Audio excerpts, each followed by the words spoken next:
Breaking news. పశ్చిమాసియా యుద్ధంతో సతమతమవుతున్న ప్రపంచ దేశాలకు కాస్త రిలీఫ్ దొరికింది.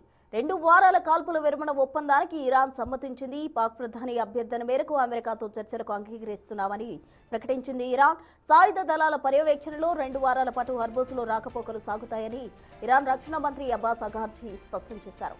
ఈ విరామం కేవలం దౌత్యపరమైన చర్చల కోసమే తప్ప యుద్ధం శాశ్వతంగా ముగిసినట్టు కాదని తేల్చి చెప్పారు.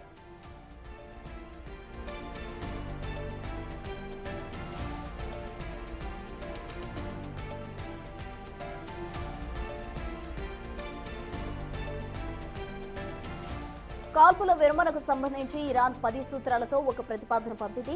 చర్చలు సజావుగా సాగాలంటే తమపై ఉన్న ఆర్థిక ఆంక్షలు తక్షణమే ఎత్తేయాలని సూచించింది. హర్ముజ్ జలసంధిలో వాణిజ్య నౌకల రాకపోకలు ఆటంకం కలగకుండా ఇరుపక్షాల సాయుధ దళాలు సహకరించాలని, ఇరాన్ అంతర్గత సరిహద్దుల విషయంలో అమెరికా జోక్యం చేసుకోకూడదని స్పష్టం చేసింది. పశ్చిమాసియా నుండి అమెరికా తన అదనపు బలగాలు వెనక్కి తీసుకోవాలని, ఇరాన్ ప్రభుత్వ అస్తిత్వాన్ని వారి నిర్ణయాలను అంతర్జాతీయ వేదికలపై గౌరవించాలని ప్రతిపాదించింది. బందీల విడుదల, విదేశీ బ్యాంకుల్లో స్తంభించిన ఇరాన్ నిధులను విడుదల చేయడం, పొరుగు దేశాలతో ఇరాన్ జరిపే వాణిజ్య ఒప్పందాలకు అడ్డు చెప్పకూడదని ఇరాన్ స్పష్టం చేసింది. గతంలో కుదిరిన అణు ఒప్పందాలకు సంబంధించి నిబంధనలపై స్పష్టత ఇవ్వాలని, చర్చల్లో మధ్యవర్తిత్వం వహిస్తున్న దేశాల పాత్ర అధికారికంగా గుర్తించాలని ఇరాన్ తన 10 సూత్రాల ప్రతిపాదనలో తేల్చి చెప్పింది.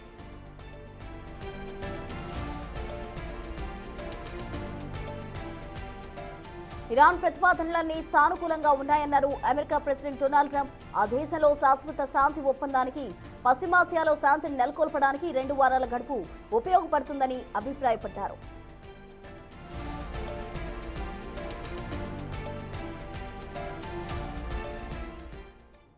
ఫిబ్రవరి 28న Iran supreme leader Ayatollah Ali Khamenei మరణంతో మొదలైన భీకర యుద్ధం పశ్చిమాసియాను రావణ కాష్టంలా మార్చింది.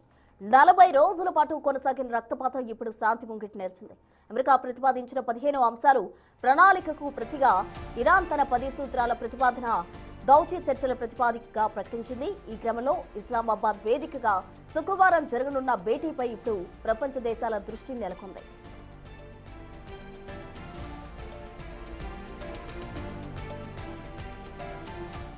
యుద్ధంలో తాము ఆశించిన లక్ష్యాలు దాదాపు సాధించామని, శత్రువును నిస్సహాయ స్థితిలోకి నెట్టామని Iran supreme national security council ప్రకటించింది. దేశం కోసం ప్రాణత్యాగం చేసిన ఇరాన్ ప్రజలకు ధన్యవాదాలు తెలుపుతూ యుద్ధాన్ని ముగించేందుకు అమెరికా ముందు కఠినమైన షరతులు ఉంచింది. ఈ మేరకు 10 సూత్రాల ప్రణాళిక అమెరికా ముందు ఉంచింది.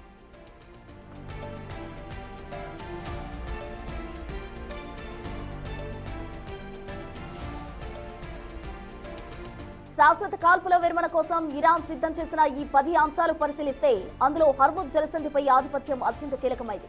ఇరాన్ సాయుధ దళాల సమన్వయంతోనే హర్ముజ్ నుంచి నౌకల రాకపోకలు సాగాలని, ఇక్కడ ఇరాన్ ఆధిపత్యం గుర్తించేలా సురక్షిత రవాణా ప్రోటోకాల్ను రూపొందించాలని ఆ దేశం ప్రతిపాదించింది. పశ్చిమాసియాలోని అన్ని బేస్లు, స్థావరాల నుండి అమెరికా సైన్యాన్ని వెనక్కి తీసుకోవడం, హెజ్బుల్లా, హమాస్ తదితర యాక్సిస్ ఆఫ్ రెసిస్టెన్స్ విభాగాలపై జరుగుతున్న యుద్ధాన్ని పూర్తిగా నిలిపివేయడం, ఇరాన్పై ఉన్న ఆంక్షలు, ఐక్యరాజ్య సమితి భద్రతా మండలి తీర్మానాలు తక్షణమే రద్దు చేయాలని ఇరాన్ ప్రతిపాదించింది.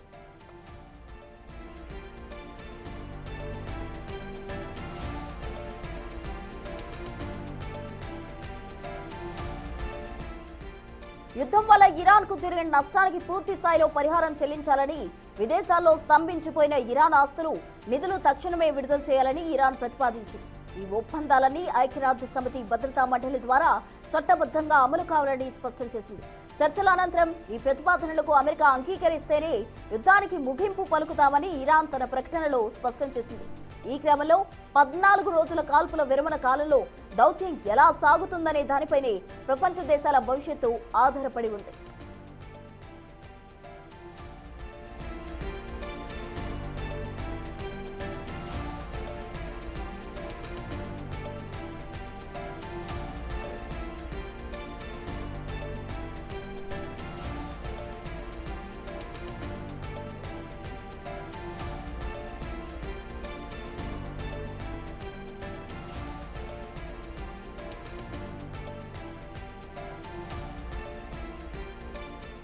అమెరికా ఇరాన్ల మధ్య నెలకొన్న ఉద్రిక్తతలు తగ్గించే దిశగా కీలక మలుపు చోటు చేసుకుంది.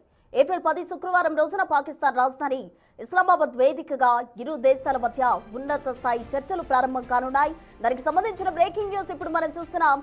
యుద్ధం ప్రారంభమైన తర్వాత ఇరు దేశాల ప్రతినిధులు ముఖాముఖి భేటీ కావడం ఇదే తొలిసారి. చర్చల్లో యుద్ధానికి శాశ్వత ముగింపు పలికేలా ఒప్పందంపై చర్చించబోతున్నారు. అమెరికా ఇరాన్ మధ్య ఇస్లామాబాద్ లో జరగనున్న చర్చలకు అమెరికా తరఫున వైస్ ప్రెసిడెంట్ జేడీ వాన్స్ నాయకత్వం వహించే అవకాశం ఉంది. ఆయనతో పాటు స్టీవ్ విట్కాఫ్, అలాగే ట్రంప్ అల్లుడు సలహాదారైన జారెడ్ కుష్నర్ కూడా చర్చల్లో కీలక పాత్ర పోషించనున్నారు.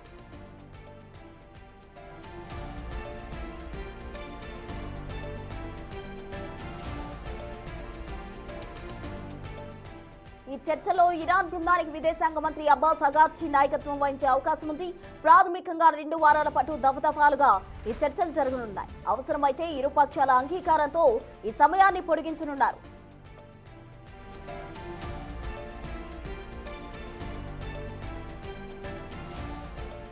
చర్చలు విజయవంతం కావాలని ప్రపంచ దేశాలన్నీ ఆకాంక్షిస్తున్నాయి. ప్రస్తుతం ప్రకటించిన కాల్పుల విరామం కేవలం దౌత్యపరమైంది మాత్రమే అయినా ఇది శాశ్వత శాంతికి గట్టి పునాది వేస్తుందని ప్రపంచ దేశాలు ఆశిస్తున్నాయి.